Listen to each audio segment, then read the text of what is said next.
জানিস ভাই, আমি একটা বড় কাজ করে ফেলেছি। কি কাজ করলি রে ভাই? একটা জাহাজ কিনে ফেলেছি। জাহাজ কিনে ফেলেছি?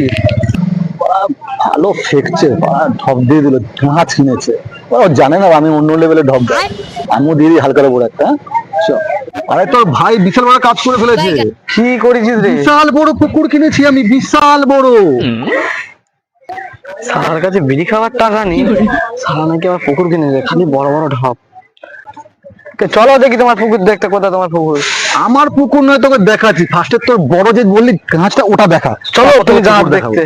চ দেখি তো কোথায় জাহাজ। হ্যাঁ হ্যালো, হ্যাঁ এই বলো না সোনা, একটু ঘুরতে এসছে। হ্যাঁ বলছি শোনো শোনো না, বলছি আজকে কি পড়েছো? উফ, বলছি শোনো না, রাত্রিরে তাহলে একটু হবে তো নাকি?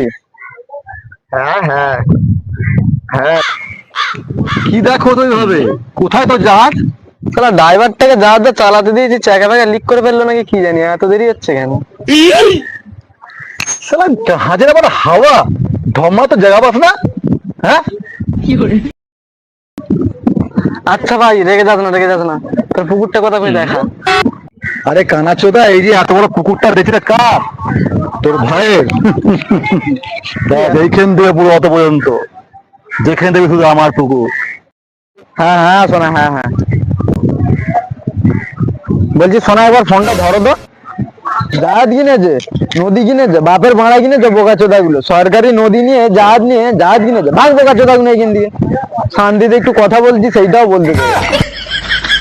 ভাই পালানো খেলাবে কিন্তু এবার। চলো চলো পালিয়ে চলো।